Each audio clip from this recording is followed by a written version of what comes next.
Verse 9 tells us that they don't get it yet. So this is not, yay, he's risen. This is, uh-oh, he's been taken. What's going on? And I just want you to recognize the confusion in this setting. Again, you see some zeal, but you also see significant confusion.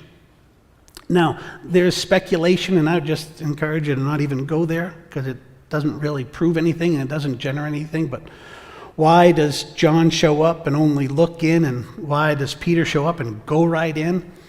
I'll tell you that theologians, some say that it's John showing respect to Peter as a recognized leader and not going in beforehand. Others say that John is measured and cautious and Peter is headstrong and, ready, fire, aim, and just jumps in. If you hear any of that debate, I just encourage you to walk away, because we don't know. And what we don't know, and here's a truth that I pray will bless you, and it has given me great peace in my life.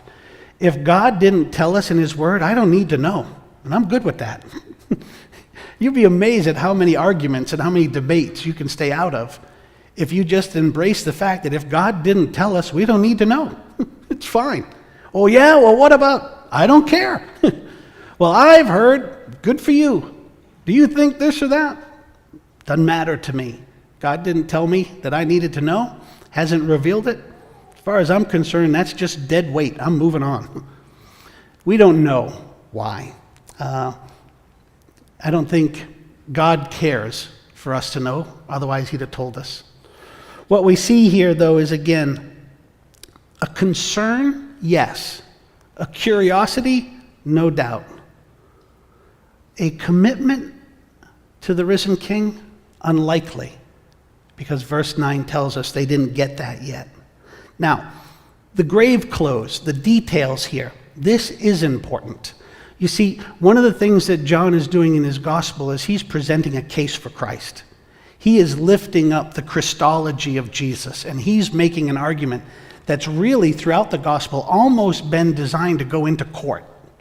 He's using example after example, and he's showing the confusion and then the clarity in Christ. So detail in John's gospel is important. It strengthens the case. So when we're told that the linen strips were there, one of the things to understand is that refutes the argument that his body was stolen.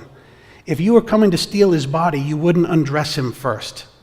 You would likely be in a situation where you'd be concerned and you'd be rushing out. The other thing is nobody wants to unwrap a corpse, right? Nobody would do that.